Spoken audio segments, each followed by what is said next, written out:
Jadi guys, ini buat kalian yang yang mau tahu tentang Syarika.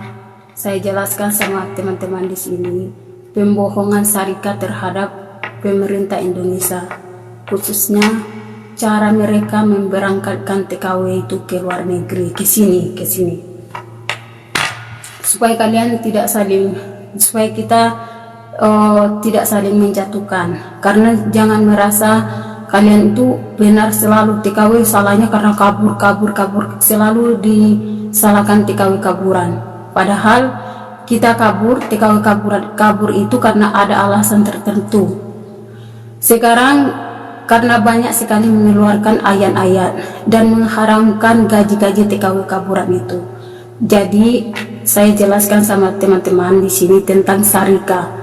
Arti Syarika di sini kalian harus ketahui bahwa ini, karena ini saya akan upload kembali ke YouTube saya. Kalian harus ketahui bahwa Syarika itu artinya itu artinya perusahaan. Lalu kita diambillah dari Indonesia, lalu sampai di perusahaan itu kita ditempatkanlah di salah satu tempat. Sudah ada hostel, biasanya itu rumah ataupun hostel lebih tepatnya untuk tempat-tempat kita disediakan di situ itu seperti peralatan masak, tempat tidur dan tempat. Jadi itu semuanya itu ditanggung oleh perusahaan. Ini yang kalian harus ketahui. Jadi kalau Syarika Arab Saudi di sini mengatakan bahwa ini adalah company, TKW datang ke Arab Saudi ini untuk company dengan visa company, itu pembohongan publik, pembohongan itu guys. Jadi tidak salah TKW akan kabur. Buktinya TKW pada kabur, mana ada Syarika itu buntak-buntak segala macam, mana ada. Kabur ketangkap pulang, kecuali kita buat pasal yang membuat mereka itu kesal. Selagi kita hanya kabur, udah masalah mah ditangkap polisi langsung pulang. Tidak ada permasalahan, karena mereka Syarika ini adalah sudah berbohong kepada negara Indonesia. Pertama sekali, yang namanya Syarika itu ataupun perusahaan ataupun company itu ada tempat bekerja guys, ada tempat bekerja. Seperti yang saya bilang tadi, misalkan ada perusahaan minyak goreng, di situ itu membutuhkan tenaga kerja, lalu diambillah tenaga Indonesia sebagai pelengkap untuk staf di situ di perusahaan itu. Namun di sini di Arab Saudi ini diambil TKW di sini tidak ada tempat bekerja, melainkan disuruh kerja di rumah majikan. Jadi perusahaan dia ini di rumah majikan. Ini yang kalian jangan bodoh. Ini yang kalian harus ketahui. Lalu Syarika mengatasnamakan company. Visa kita itu mengatasnamakan company. Kalau ditanya company-nya apa? Company itu adalah perusahaan. Perusahaan apa sih itu? Tidak ada kan jawabannya. Karena Syarika di sini tidak ada pekerjaan apa. Syarika itu mencari rumahnya orang Arab Saudi untuk mempromosikan kita, menerima di sini tenaga kerja ini. Jadi istilahnya orang di sini Syarika ini liciknya dia ngambil tenaga kerja dari Indonesia, lalu sudah ditampung di sini, dicari lagi pekerjaan, dijual kita di orang Arab, dijual kita di orang Arab. Itu sudah salah di mata hukum. Kalau masalah ngomong ini masalah hukum. Gimana orang TKW itu kabur? Nggak kabur kalau pemimpinnya sudah banyak kebohongan di situ. Jadi bukan salah TKW kabur. Terus yang kedua, kalau umpamanya kalian itu menyalahkan orang kabur. Di orang kabur itu gaji orang kaburan itu haram. Sekarang saya bilang sama kalian ya, gaji ini kita peroleh dari hasil keringat kita, mati-matian sampai kita sakit baru dikasih gaji.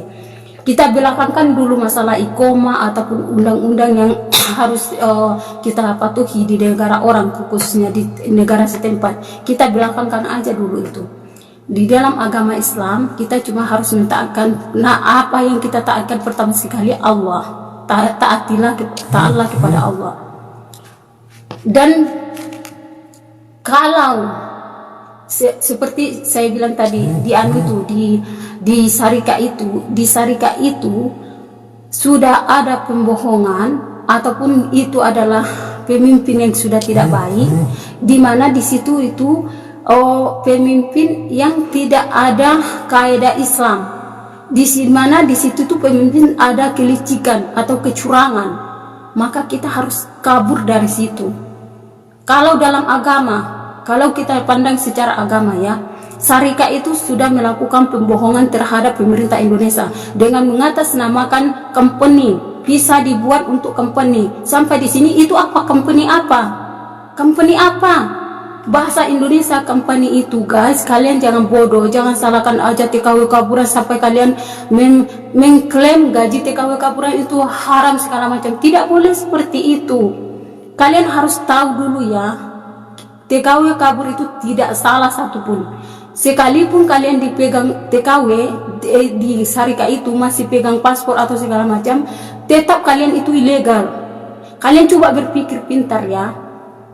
Tolong kalau teman-teman bisa tolong share ini guys, ini supaya kalian ketahui apa kebohongan Sarika itu, kesalahan Sarika itu. Jangan melihat TKW Kabur itu bagaimana ini haram, jangan melihat begitu saja. Kalau kita pandang dengan secara agama Islam, orang Sarika membuat visa kita itu adalah visa company, di mana company itu bahasa Indonesianya itu adalah perusahaan.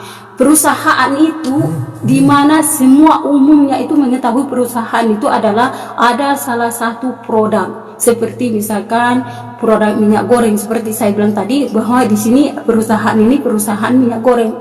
Lalu di situ butuh anggota pekerja.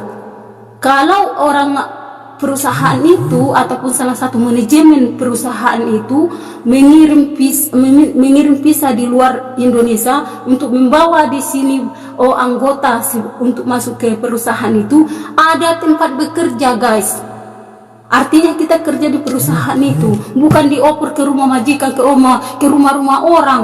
Itu sudah lain pasalnya.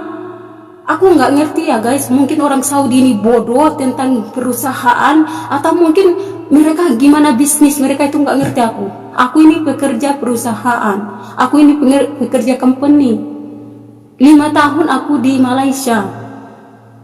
Kalau di Malaysia mengatakan itu company, itu ada perusahaan, misalkan elektronik Samsung, perusahaan apa itu? Perusahaan Samsung.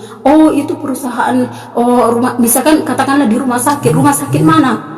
Nah, itu salah satu manajemen rumah sakit ini minta untuk tenaga kerja sebagai cleaning service di rumah sakit itu.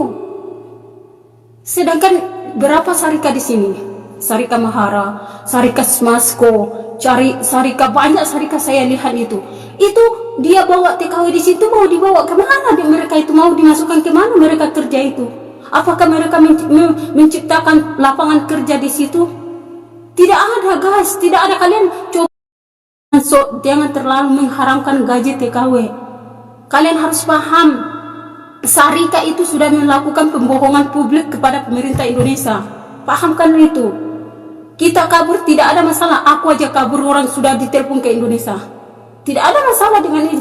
Pulang pun berapa teman-teman saya udah ketangkap. Masalah Sarika tidak boleh memperpanjangkan masalah tentang kita. Karena apa? Sarika sendiri sudah berbohong ke negara Indonesia. Dia mengirim visa company. Company itu bahasa Indonesia itu adalah perusahaan. Ini yang kalian harus ketahui.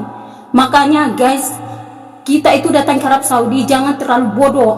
Pertama kita harus pentingkan pengalaman dalam berpikir luas.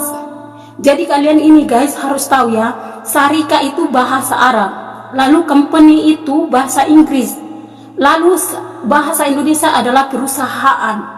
Di mana perusahaan itu ada salah satu produk yang akan dikeluarkan di perusahaan itu, dan di situ butuh tenaga kerja. Maka ketika mereka ngambil tenaga kerja dari Indonesia, ditempatkan itu di perusahaan, bukan di rumah majikan ke sana kemari, bukan. Kalian jangan bodoh. Jangan salahkan TKW Kaburan TKW. Ini saya nggak bilang di mana ya. Saya nggak ngomong di mana-mana. Saya tidak. Yang saya ngomong adalah di Arab Saudi. Karena Arab Saudi ini saya tahu. Saya bagaimana tahu? Berapa syarikat, coba kalian berpikir ya, berapa syarikat ada di Arab Saudi? Syarikat Mahara, syarikat Smasko, syarikat apa Alujen lah, banyak sekali syarikat itu. Mereka ngambil tenaga kerja itu TKW dari Indonesia, lalu dibawa ke sini dengan visa company ini cleaning service, bawa ke sini, diiming-iming. Itu sudah penipuan, diiming-iming, dibohongi dengan gaji sekian, dibawa ke sini. Sampai di sini, di mana tempat bekerja mereka kita? Di mana tempat bekerja TKW itu? Lalu dijual lagi. Mereka itu sebenarnya intinya orang di sini di Arab Saudi itu buat syarikat itu untuk mencari pekerjaan mereka, karena mereka nggak ada kerja. Paham kalian itu? Otak kalian harus gunakan dengan baik. Tolong share ini guys, kalau kalian paham tolonglah share biar mengerti kalian tentang syarikat itu. Lalu saya jelaskan sama kalian ya. Kalau misalkan syarikat itu TKW itu kabur TKW itu. Lalu kenapa apakah gaji TKW itu bisa diharam karena dia keluar dari salah satu pemimpin? Misalkan itu kan kita ini kan syarikat itu, pemimpin kita itu adalah syarikat itu, keluar dari pemimpin itu maka menjadi ilegal, itu gajinya itu haram. Tidak ada dalam agama Islam itu mengatakan bahwa gaji kamu itu haram, karena gaji itu sangat sensitif teman-teman. Gaji ini panjang lebar, untuk pemikirannya akan lebih panjang lagi kita pikirkan. Kita dalam agama Islam kita diajarkan, jika ada salah satu kaum, ini buat teman-teman ya, jika ada salah satu kaum di situ yang kamu kelompok ataupun kelompok yang kamu ada di situ, ataupun itulah salah satu pemimpin lah, misalkan kalian bergabung ke salah satu kaum. Salah satu kaum itu ada pemimpinnya tidak baik, pemimpinnya tidak taat kepada Allah, pemimpinnya itu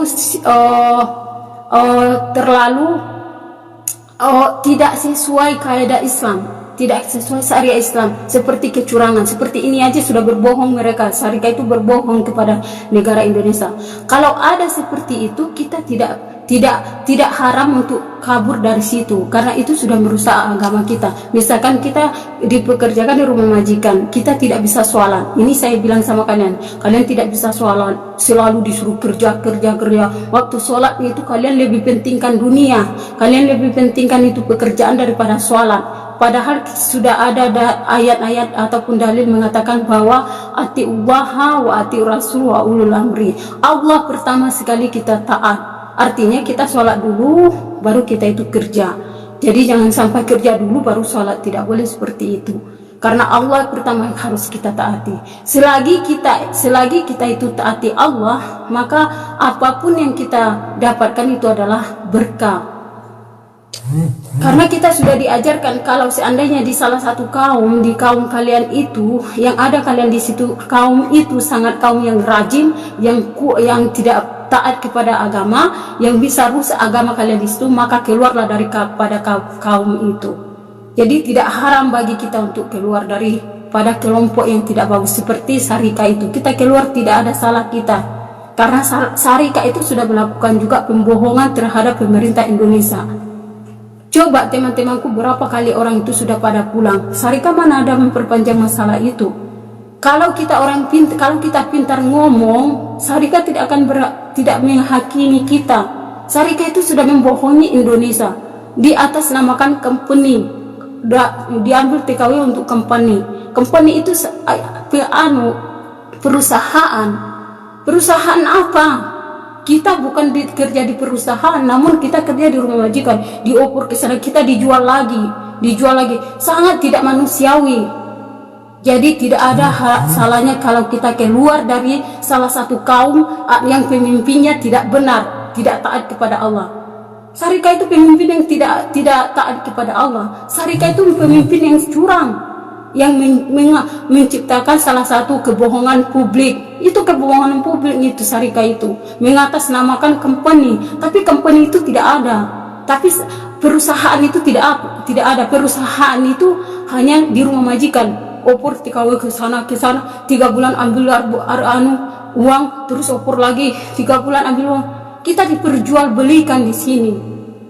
Ini khusus TKW.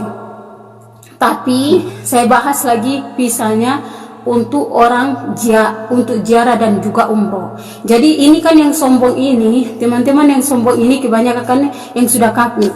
Contohnya yang kemarin itu yang mengklaim gaji TKW kaburan itu adalah haram. Dia katanya itu kan bisa ziarah dia, lalu dia dikafirkan sekarang. Dan ini kelemahan kalian bisa ziarah. Saya mohon maaf sekali ini saya ngomong di sini ya. Tolong kalian dengar ya. Kelemahan kalian bisa ziarah ada. Kelemahan kalian adalah nama kalian di data pekerja Indonesia di imigrasi ataupun di pemerintah Indonesia tidak terdaftar.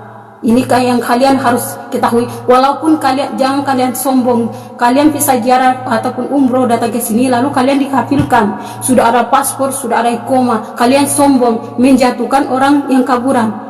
Tapi kalian harus ketahui ya, mau kalian ada ikoma pun atau ada pun paspor kalian tetap tidak terdaftar dalam data pekerja Indonesia migran di pemerintahan Indonesia. Tidak terdaftar nama kalian. Apa-apa orang Indonesia tidak bisa melacak keberadaan kalian dan tidak bisa namun akan dibilang ini karena dia bisa ziarah lalu dikafirkan di sini karena nama kalian tidak tercantum di datanya pekerja luar negeri. Jadi jangan sombong dulu kalian itu.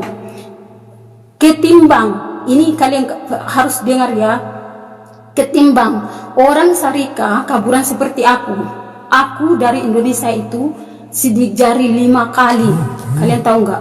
Aku kalau mati di sini, aku ada asuransi. Walaupun di tangan aku sudah nggak ada, tetapi namaku di data pekerja luar negeri terdaftar.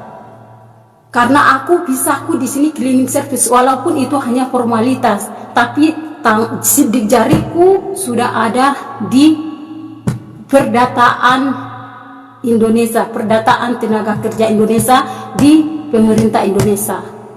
Semua yang sama dengan aku, saya nggak tahu di Sarika mana atau Sarika di mana atau Sarika sekarang, tetapi sewaktu aku bareng tahun 2015 yang kami berangkat ada 20 orang itu resmi kami punya asuransi. Kalau kami mati di sini, keluarga saya meminta asuransi 500 juta, asuransi jiwa. Sampai sekarang aku punya fotokopi asuransi kepada keluarga saya. Kalaupun saya terjadi mati di sini, gampang nama saya, orang keluarga saya datang ke sana, ketik nama saya sudah terdaftar di situ bahwa saya tenaga kerja dengan visa pekerja, karena nama saya sudah terdaftar di data pekerja tenaga kerja Indonesia, bukan visa ziarah saya. Jadi kalian jangan sombong. Ini buat teman-teman yang jangan kalian terlalu sempit, bodoh. Tapi kepanjangan semua itu kalian nggak tahu. Dan intinya kita ini miskin datang ke sini, tidak usah kita itu belaga dan sombong, tidak penting teman-teman. Hargailah kita sama-sama di sini, di bawah telapak tangan kakinya majikan. Walaupun majikan kalian baik, alhamdulillah, tapi tetap kalian itu bangunnya pagi, tetap kalian dipanggil, tetap kalian disuruh segala macam, sama juga capeknya kita. Ini yang teman-teman selalu menyalahkan orang kabur. Kita kabur dari Sarika, tidak ada salah kita. Ini yang kalian itu saya sudah jelaskan ya, saya jelaskan sama kalian. Sarika itu sudah melakukan pembohongan publik. Kalau ini sumpah demi Allah, Sarika itu mengirim visa dengan company. Pertama sekali company itu dalam bahasa Inggris, bahasa kita adalah perusahaan. Umumnya perusahaan itu adalah ada salah satu produk, misalkan perusahaan elektronik, perusahaan minyak goreng, perusahaan Samsung, elektronik Samsung, perusahaan rumah makan, perusahaan ini banyak macam-macam step-step perusahaan, di mana di perusahaan itu ada tempat bekerja, ada tempat kerja. Lalu di situ kosong, mereka membutuhkan tenaga kerja, lalu diambillah dari Indonesia, lalu kita ditempatkan di situ. Tapi di sini di Arab Saudi ini tidak ada tempat kerja kita. Tempat kerja itu di rumah majikan. Mereka cari, intinya mereka ngambil kita, nampung ke kantor, lalu kita dijual ke sana ke sini. 3 bulan ambil uang, jual lagi. Logika nggak berpikir itu. Indonesia tidak mengetahui seperti ini. Karena di Indonesia dibilang kepada pemerintah Indonesia cleaning service. Kalau pemerintah, makanya teman-temanku yang kabur itu udah pada pulang kok, tidak ada masalah. Karena Syarikat juga orang udah curang. Jadi teman-teman jangan lancang mulut kalian mengklaim gaji TKW kaburan itu haram. Karena dalam agama Islam Syarikat itu sudah jalan curang, sudah tidak sah, dan itu kaum yang pembohong, kaum yang tidak taat dengan perintah Allah, dan itu kaum kelompok ataupun pemimpin yang curang. Oleh sebab itu kita selamatkan diri dari pemimpin yang tidak taat kepada Allah, kita masuk ke kelompok semua, artinya kita kabur dari mereka, kita malah bergabung kepada orang Saudi di sini. Kita cari majikan. Mereka, alhamdulillah, saya selama di sini memang ada majikan yang jahat, ada juga yang baik. Tetapi kalau masalah sholat, kita bisa sholat. Daripada waktu aku di Syarikat itu, di Syarikat gajiku tidak dibayar, tahu kalian nggak? Tidak tahu kalian kan? Itulah kalian tidak tahu. Justru aku kaburan inilah bisa dapat pegang uang. Makanya itu aku jalan rezeki orang itu lain, teman-teman. Jalan rezeki orang itu lain. Nasib kita itu beda. Ada yang beruntung, ada pula yang tidak beruntung. Kalau kalian beruntung, berucaplah alhamdulillah. Perbanyaklah beribadah, jangan kalian menjatuhkan orang kafiran. Sama kita disuruh majikan ke sana kemari. Mau kerja apapun, katakanlah yang kalian tuduh itu kerja melonte atau segala macam, tidak seberapa uang kerja melonte itu, teman-teman. Uang melonte itu tidak ada dapat hasilnya. Kalian bangun pun rumah setinggi apapun akan jatuh karena tidak berkah. Kita kerja yang menjadi haram sekali ketika kita dalam pekerjaan yang kita itu, kita lebih mementingkan pekerjaan daripada sholat, itu bisa gaji tidak berkah, teman-teman. Makanya kita itu harus banyak sedekah. Apa gaji sedikit bagi ke orang. Aku orang miskin, teman-teman. Aku orang miskin daripada kalian, tapi aku tidak pernah perkayakan diri aku sendiri. Sumpah demi Allah, aku gaji berapapun aku berani ngasih. Bukan aku ria ya. Aku tahu bahwa ini tidak boleh mengucap, tapi supaya kalian tahu, teman-teman. Makanya aku sedih jika kalian mengatakan mengklaim gaji kami kaburan itu adalah haram, sedangkan gaji itu kadang aku rela tidak ada uang di sini, teman-teman.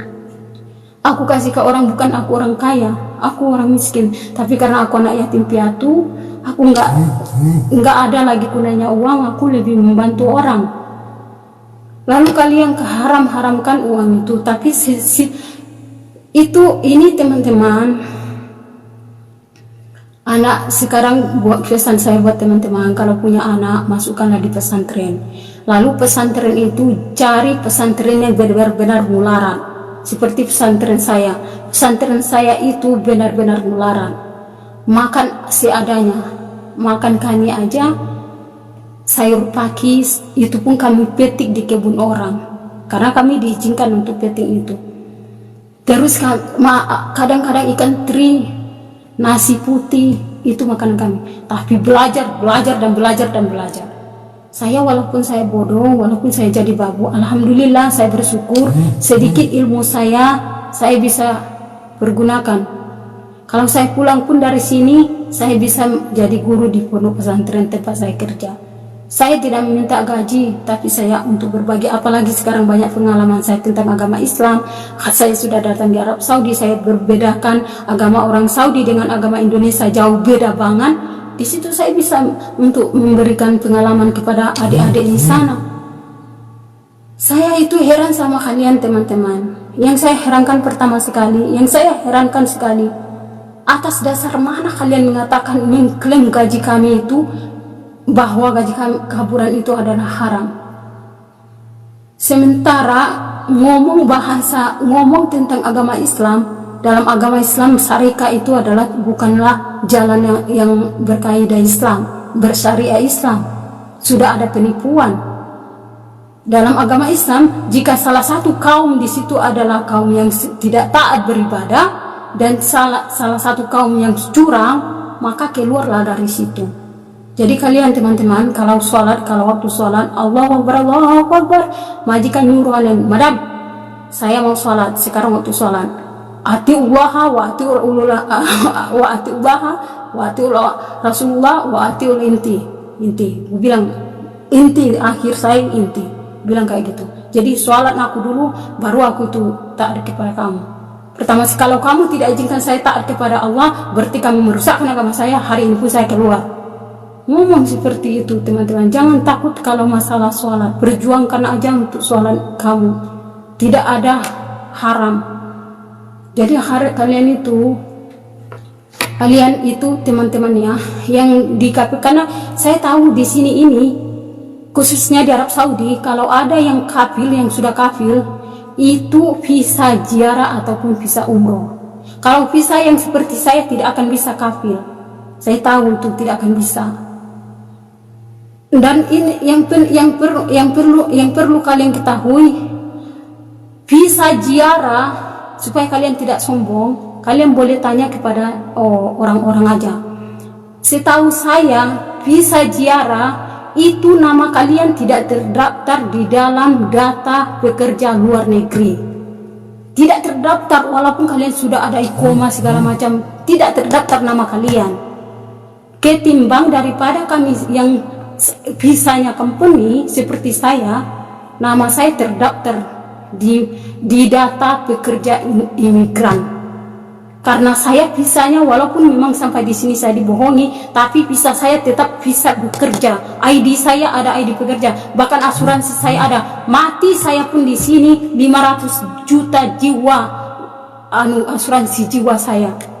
Karena saya sudah urus 5 kali saya cap jari di Indonesia, baru saya bisa berangkat.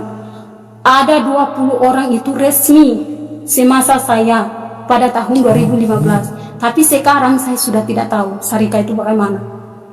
Tapi syariah ketika sama saya itu benar-benar serat murni, itu visanya bisa bekerja. Cuman sampai di sini sudah lain ceritanya, karena kita cuma disuruh kerja sebagai babu, tidak sesuai dalam PK kita, dalam visa kita. Tapi walaupun itu memang ada kecurangan, tetapi nama kami di imigran, data pekerja imigran terdaftar di situ bahwa kami tujuan bekerja di luar negeri, bukan tujuan melancong ataupun bukan tujuan umroh. Jadi jangan sombong kalian itu teman-teman yang merasa, aku kan udah kafir. Di Arab Saudi tidak ada kafir di sini. Yang bisa dikafirkan itu hanya visa umroh. Jadi visa umroh, dan juga kalian ketahui, visa umroh dengan visa ziarah, kalian tidak ada cap jari berapa kali pun. Hanya buat paspor lalu kalian bisa terbang. Lalu medical terbang. Tapi kalau yang resmi, kita langsung urus asuransi, kita urus segala macam. Kita pergi ke kantor polisi, karena kita mendapatkan ID, izin atas nama polisi untuk masuk ke luar negeri. Supaya terjadi apa-apa, kita bisa minta tolong kepada negara. Itu intinya, paham kalian? Dan kita apa terjadi, negara Indonesia bisa melacak ID kita. Ketik aja nama kita sudah muncul itu biodata kita, bahwa disitulah tahu bahwa ini adalah pekerja imigran. Kita ini salah satu anggota pekerja imigran. Kalian datang ke sini cuma berpegang dengan paspor doang, dan itu main uang mereka itu, calo-calo itu. Loloskan. Aku udah tahu teman-teman, jangan bohong ya. Jadi jangan bangga teman-teman ya, jangan bangga di balik kalian di situ ada sisi kekurangan kalian.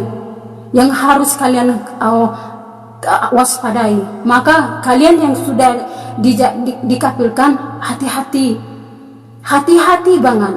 Karena kalau majikan pun macam-macam sama kalian, maka justru negara tidak akan bisa menyelidiki kalian. Banyak ada pernah terjadi itu, pernah terjadi. Sumpah demi Allah pernah terjadi. Saya lihat di Facebook. Lalu Pak Agus itu, kalian tahu Pak Agus kan, itu orang ke satu kampung dengan saya, orang Minang itu, orang Padang itu. Dia pernah mengatakan, kami susah, soalnya kenapa itu KJRI susah mencari data, karena di data PMI, di data pekerja negara Indonesia untuk luar negeri tidak terdaftar nama orang ini. Karena memang visanya itu hanya visa ziarah. Jangan bangga kalian guys. Jangan bangga, jangan sombong, jangan kalian klaim gaji TKW kaburan hanya haram. Kalian sendiri curang datang ke sini. Paham kalian nggak? Kalian ini saya bilangnya, khususnya saya nggak bilang orang-orang Oman, Qatar, semuanya itu, karena mereka itu kafir itu langsung ke majikan. Namun Arab Saudi, karena Arab Saudi ini sebenarnya sudah tidak boleh kita datang di sini kalau visanya itu kerja di rumah majikan. Sudah tidak boleh. Dari tahun sudah ditutup karena banyak pembunuhan di sini, banyak yang dipancung gara-gara kesalahan majikan, tapi selalu difitnah oleh TKW. Ini yang kalian harus ketahui. Namun pintarnya orang di sini, orang Arab Saudi, karena nggak ada kerjaan, mereka cari kerjaan untuk mengerjakan kita dengan membuka lowongan tempat, dengan mengatasnamakan company, padahal company itu tidak ada. Seperti yang saya bilang tadi, company itu artinya perusahaan. Company dalam bahasa Inggris, bahasa Arabnya syarikah, Indonesianya perusahaan. Dan umumnya yang namanya perusahaan itu adalah ada salah satu produk yang akan diciptakan di situ, dibuat di situ, dan di situ ada tempat kerja. Maka di situ orang itu membutuhkan anggota. Jadi jangan bohongi teman-teman. Aku ini pekerja company 5 tahun, aku di Malaysia Elektronik, Motorola, dan juga GVC. Yang namanya perusahaan pasti ada mengeluarkan di situ produk. Di sini mana ada apa produk? Kita datang dari Indonesia, ditampung masuk kantor. Di kantor itu dijual lagi, dipromosikan kita, dimajikan. Ambil gambar, dipromosikan, promosikan. Ini ada TKW baru di sini ini. Dicari majikan kita, dijual kita, diperjualbelikan. Apakah dalam syariat agama Islam itu benar? Tidak benar. Jadi jangan ngomong, jangan asal ngomong kalian itu. Oh, itu haram, uang haram. Jangan asal ngomong teman-teman. Jangan klaim, jangan seenak di mulut kalian itu memberikan statement itu gaji mereka itu haram. Apalagi membawa nabi-nabi. Nah, disamakan pula Nabi Yunus. Apa peristiwa Nabi Yunus dengan peristiwa sekarang tidak sama. Sekarang itu pemimpin yang rajin, termasuk pemimpin yang tidak baik. Lalu kita taati pemimpin itu. Kita justru menyelamatkan diri dari pemimpin yang kelompok seperti itu untuk bergabung kepada pemimpin yang luas. Kalian paham gak? Kalian jangan ajarkan agama, jangan mengeluarkan dalil teman-teman, jangan mengeluarkan Al-Quran, apalagi kalian menyamakan dengan Nabi Yunus. Kenapa enggak Nabi Muhammad aja sekalian kalian? Kenapa enggak Maryam aja? Bunda Maryam aja kalian samakan. Lalu ini buat kalian yang ngomong, oh kalian kurangilah berzina, kurangilah maksiat. Teman-teman, kalau masalah maksiat, kalau masalah dosa dengan berzina segala macam, Anda sekalian yang datang di luar negeri punya suami, kamu sudah termasuk mendekati zina. Ini pendapat saya. Kalau kalian kan mengeluarkan dalil ya, mengeluarkan Al-Quran lah segala macam dalam agama Islam, blak tai kucing kalian ya. Dalam agama Islam, seorang istri keluar dari rumah, jangkauan rumah dia harus atas izin suami. Seorang suami kewajiban menafkahi, suami itu harus wajib menafkahi istrinya. Saya sama adik-adik saya pun saya ajarkan gitu. Adik-adik saya minta uang sama suami kamu. Apapun terjadi, suami adalah pemimpin dalam rumah tangga, istri adalah membantu untuk menyelesaikan rumah tangga itu. Suami itu tiang, dan istri pintu. Di dalamnya itu semuanya istri yang kemasin. Dan aurat perempuan tidak ada yang melihat kecuali suami. Apalagi bergabung dengan laki-laki lain. Kalian bekerja di rumah majikan, kelihatan ini segala macam, ngomong sama bukan mukrim kalian. Nabi Muhammad menikahi salah satu pembantu karena menjaga terjadinya masalah. Karena Nabi Muhammad seorang nabi, seorang pendakwah, lalu dia nikahin karena pembantu sudah jelas ketemu terus ambil ini ambil itu, daripada tergoda nikahin. Sakingnya itu, di situ juga kita belajar bahwa Nabi Muhammad aja mengangkat derajat seorang pembantu di rumahnya, menjadikan dia istrinya. Karena di situ sepatutnya majikan harus belajar untuk menghormati sedikit saja pembantu. Karena Rasulullah mencintai seorang pembantu. Kalian harus paham itu teman-teman. Kalau masalah ngomong ibadah, kalian keluarkan dalil itu saya baca ya. Itu si tete itu kalau ada dia di depan saya siram di air itu. Kok Nabi Yunus apalah itu, beda sekali. Jadi peristiwa jangan ceritakan Nabi Yunus, tidak level kita itu. Nabi-nabi bukanlah level kita. Dan pada masa peristiwa Nabi itu adalah memperjuangkan agama Islam. Rasulullah juga, Nabi Muhammad mengatakan salah satu anggota dia ataupun pengikut dia ataupun sahabat dia mengucapkan kepada mereka, siapa yang lari dalam peperangan itu perang apa? Perang membela agama Islam. Kita ngapain kita kalau sedangkan di rumah majikan aja kita tidak boleh sholat? Kita kabur pun orang kalau di rumah majikan tidak mengizinkan kalian sholat, kalian keluar aja. Karena agama Islam aja, Nabi Muhammad itu memperjuangkan agama Islam. Jadi jangan ngomong cerita Nabi Rasulullah, peristiwa pada nabi-nabi itu tidak sama dengan peristiwa sekarang kita TKW. Jangan mengeluarkan dalil. Sumpah demi Allah, aku dulu di luar Rian, aku berdebat sama si Baba. Aku tidak takut mati tanam. Buat apa yang ditakutkan? Sumpah demi Allah, saya tidak pernah bohong. Dia itu mau tawa, si Baba itu mau tawa, gini dia panjang. Aku itu kerja di luar Rian. Sumpah demi Allah, sampai orang itu, si Baba itu antarkan aku di luar Rian. Antarkan aku di Rian, nurut dia sama aku. Antarkan aku, kalau kamu muslim, antarkan aku. Kamu harus tanggung jawab dengan aku. Karena aku sopir itu bawa aku di situ, ngasih aku majikan di luar Riyadh rupanya majikan itu adalah seorang mutawa. Aku sumpah demi Allah, saya tidak pernah berbohong. Tidak selamat saya itu kalau saya berbohong. Majikan itu seorang mutawa, aku berani ngomong sama dia. Dia mengeluarkan dalil. Sedangkan Rasulullah saja marah mengatakan sahabat dia, hewan apalagi apabila kalian lari. Lalu aku jawab, Nabi Muhammad ngomong seperti itu Baba karena dia itu memperjuangkan agama Islam. Sedangkan aku di rumah kamu, aku nggak bisa sholat, hanya setiap malam tidak tidur, makan. Memang sumpah demi Allah, rumah majikan itu Filipina aja susah tidur. Ada berapa pembantu di situ sholat sering ketinggalan, sedikit panggil tidak tidurnya cuma 4 jam. Coba kalian bayangkan itu. Dan itu sekarang sudah berubah loh. Sumpah demi Allah, aku berani, aku nggak pernah takut.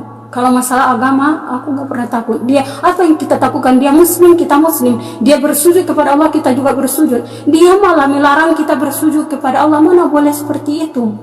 Kita dalam agama Islam, kita ini sebagai seorang muslim, mereka orang Arab. Mereka sepatutnya harus mendidik kita dengan cara yang baik agama Islam. Dia majikan itu, aku 1 minggu di situ, kami tidur cuma 4 jam. Aku nggak kuat, aku minta dikembalikan lagi dia di sini lagi di Rian. Lalu majikan itu ngomong, memang dia ngomongnya baik. Dia kan manggil aku. Lalu dibilang, sedangkan tahu kamu Rasulullah saja, Nabi Muhammad aja mengatakan dia sahabat dia itu hewan jika dia, karena dia mereka keluar dari kelompok itu kalau mereka lari, artinya kabur.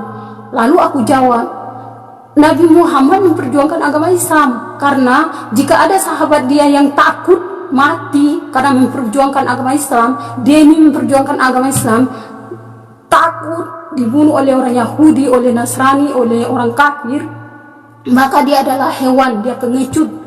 Gitu kata Nabi Muhammad. Sedangkan aku di sini, aku pertahankan agamaku. Aku di sini nggak bisa sholat di rumah kamu ini, Baba. Saya bilang 4 jam aja aku bisa tidur. Bagaimana ini terjadi seperti ini? Normal dong, saya bilang. Pembantu di situ benar-benar kasihan, sampai kurus kering begini. Si Filipina itu musa mukanya sudah, aku nggak tahan, cuma sebentar lagi aku pulang. Saking ada majikan seperti itu, tidak tidur, malam begadang makan terus, tidur, sholat subuh tidur. Lalu pembantu tidak pula dihargai. Oke lah, lambat tidurnya, bangunnya juga memang harus lambat sedikit, nggak apa. Ini bangun pun kita tidur segini aja, Allahu Akbar, sudah bangun lagi sholat subuh, langsung kita sholat, tidak tidur sampai lagi ke besok malamnya lagi. Sudah keterlaluan majikan itu. Sementara aku kan kosongan di situ, aku kaburan, dia bukan kafil aku, kok aku diperlakukan seperti itu? Gaji pun cuma 2.000. Waktu itu aku gaji cuma 2.000 dibayar. Dan di situ juga ada penipuan juga di situ tuh. Aku lawanlah majikan itu. Majikan itu diantar aku sampai ke Riyadh. Coba bayangkan. Jadi guys, selagi kita benar, selagi kita berpegang kepada Allah, pertama sekali perbanyakkanlah mengucap Al-Ikhlas, karena surat Al-Ikhlas itu adalah tonggak untuk menunjukkan bahwa Allah itu cuma satu. Takutlah sama Allah, jangan takut kepada manusia. Sumpah demi Allah, aku selama 7 tahun di sini teman-teman, penderitaanku saya banyak, tapi aku dimanapun kalau patut untuk aku ngomong sama majikan. Aku nggak, majikan kalau dia mau mukul segala macam silakan, aku mati di mana saja, apa susahnya mati tanam, toh aku akan mati juga kok, aku kembali kepada Allah. Tapi menurut aku selagi itu benar, selagi itu bertentangan dengan agama, aku boleh keluarkan statement aku, ini tidak boleh, ini boleh, ini tidak boleh. Kebanyakan orang Saudi kan nggak bisa sholat kita guys, kalian paham kan? Jadi buat teman-teman, buat kalian, terlihat saya ulang lagi kata-kata saya, Arab Saudi ini, di Arab Saudi saya sudah tahu, kalau bisa kalian seperti bisa saya, kalian tidak akan bisa untuk dikafirkan. Ya, kalian tidak akan bisa dikafirkan. Namun kalian yang dikafirkan itu, yang bisa kafir itu karena visa kalian itu visa ziarah, karena kalian tidak ada majikan. Kalian ke Sarika juga tidak ada Sarika, karena kalian itu hanya buat paspor, lalu dengan tujuan membohongi, itu pun kecurangan. Lalu dengan tujuan kami jalan-jalan aja ke Arab Saudi itu, ke Mekah itu, melihat di situ orang tak jalan-jalan. Seperti itu visa kalian itu. Umroh, kami umroh, sudah umroh, tidak mau balik lagi, aku mau kerja dulu. Di situ pun sudah ada kecurangan. Kelemahan di antara kalian memang sudah punya paspor sekarang, punya ijazah, punya apa sekarang. Namun kelemahan kalian di situ adalah nama kalian di datanya pekerja imigran di luar negeri tidak terdaftar. Jangan sombong, tidak terdaftar. Jika apabila kalian terjadi apa-apa, na'udzubillah ya, semoga saya minta maaf ini buat yang visanya untuk Sarika, bukan saya menyinggung, bukan saya menyombong, namun cuma kalian mengundang sendiri, jadi saya keluarkan kata-kata ini biar kalian tidak bodoh. Jangan mau dibodohin sama orang-orang di sini. Merantau itu harus pintar, ya. Merantau harus pintar. Biar aku itu kalau kalian lihat aku kelihatan bodoh gini. Bodoh, kelihatan bodoh aku. Tapi kalau aku keluarkan statementku, kalau aku berada itu merasa itu benar, itu aku harus keluarkan.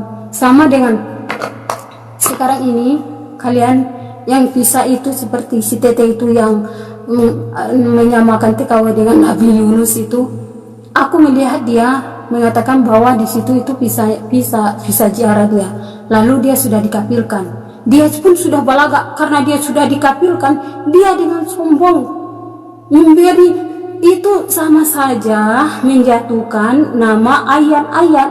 di mana ayat-ayat itu tidak bertujuan, tidak ada di situ ayatnya yang bertujuan kepada TKW, lalu dia keluarkan statement di situ ayat itu menjelaskan kekaburan. Hei, jauh beda kali peristiwanya guys. Jangan bodohi aku, ini sekolah pesantren. Aku sekolah pesantren.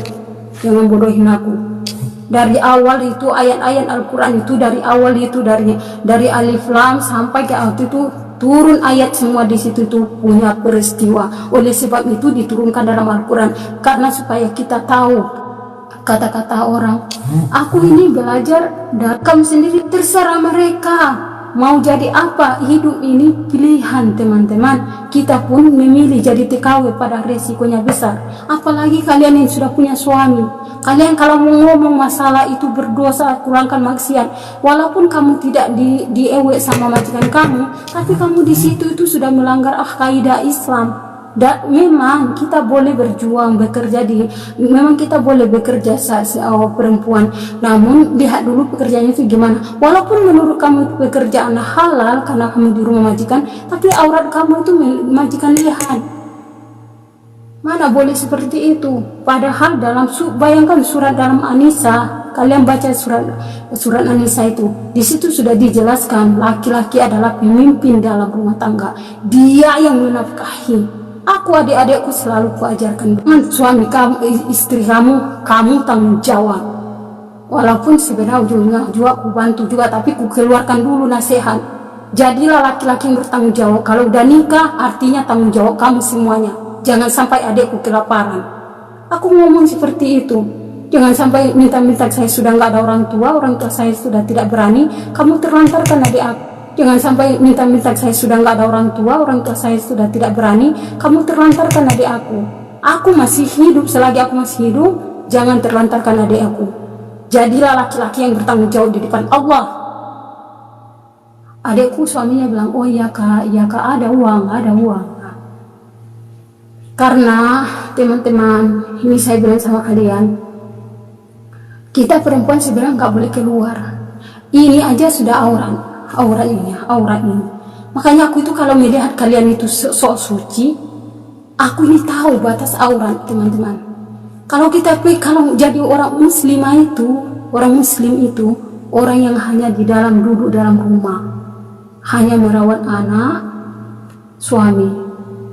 Tidak melihat sana sini, ke sana kemari. Dan suami itu tanggung jawabnya itu hak besar banget untuk istrinya. Berdosa dia jika dia tidak menafkahi suaminya. Dia berdosa membiarkan istrinya banting tulang di luar negeri.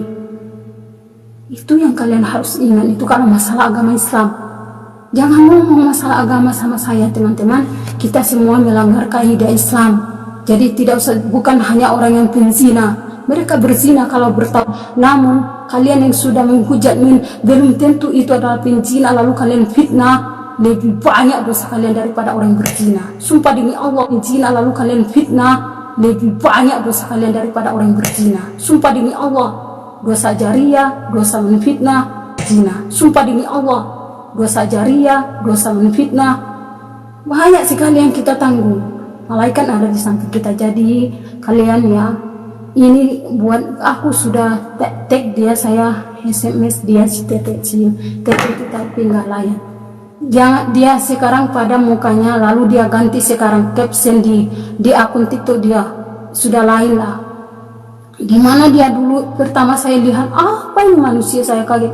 Kok pandai-pandainya dia mengklaim dengan membawa surat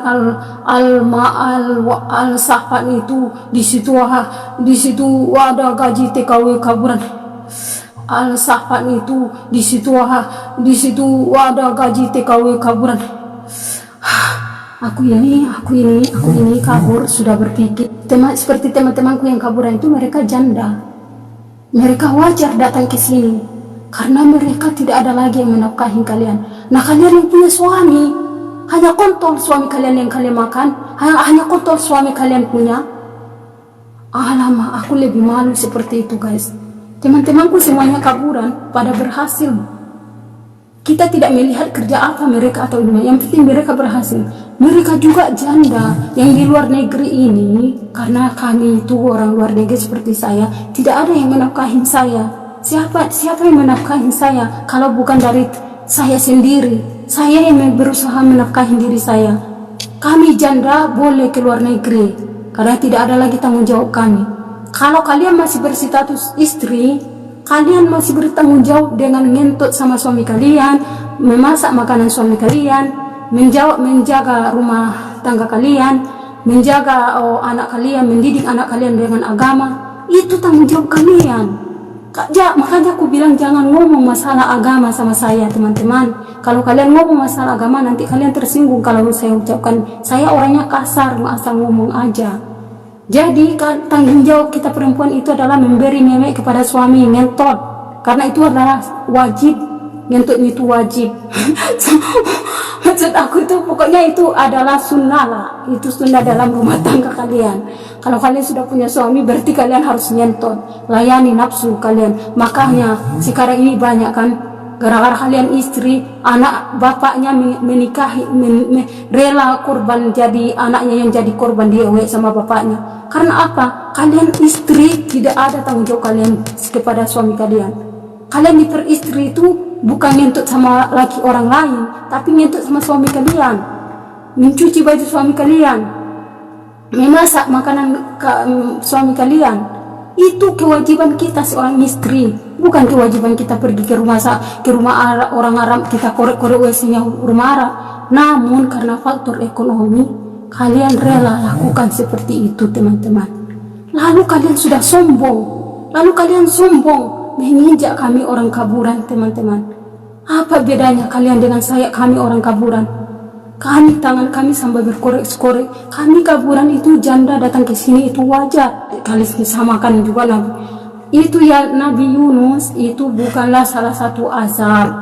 Justru dia itu merasa dijolimi. Dan di situ juga kita belajar bahwa bagaimana kita itu merasa dijolimi, kita tetap mengingat Allah. Nabi Yunus dalam perut ikan dia selalu mengucapkan la ilaha illa anta subhanaka inni kuntu minaz zalimin. Sakingnya itu bahwa cuma Allah yang bisa nolong kita. Itu cerita Nabi Yunus itu.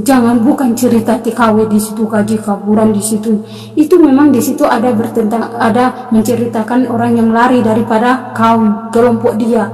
Namun kelompok itu pada waktu itu menunggu di saat Nabi Yunus itu bergabung dengan di kelompok dia. Namun dia di situ memang menurut dia itu tidak bisa, dia keluarlah dari situ. Dia keluarlah dari kaum itu.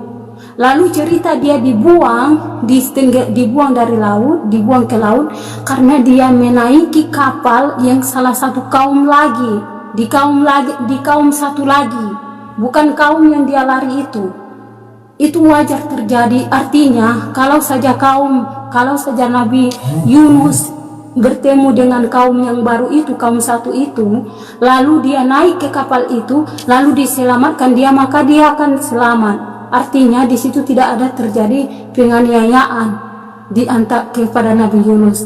Namun ketika dia masuk ke kapal itu, ke salah satu kaum itu, maka pemilik kapal itu menendang tidak sesuai, lalu dia ditendang, dibuang dari laut, lalu dia dimakan oleh ikan paus. Bukan berarti dia itu, Nabi Yunus itu adalah karena azab Allah, karena dia kabur dari itu. Bukan seperti itu ceritanya. Jadi kita petik dari sejarahnya Nabi Yunus, di mana setiap ada masalah pasti di situ ada hikmah, dan dia sudah merasa teraniaya, sudah merasa dijolimi. Itulah yang kita ambil petik, doa itu yang kita pegang jika kita merasa dianiaya. Sampai sekarang pun kita TKW ini, kalau doa itu kita amalkan dikabulkan, teman-teman, insya Allah. Karena kita ini di bawah bimbingan orang yang kejam. Paham kalian?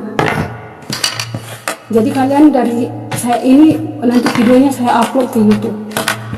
Jadi kalian jangan terlalu menyalahkan, itu haram. Kalau agama Islam jangan ajarkan kepada saya.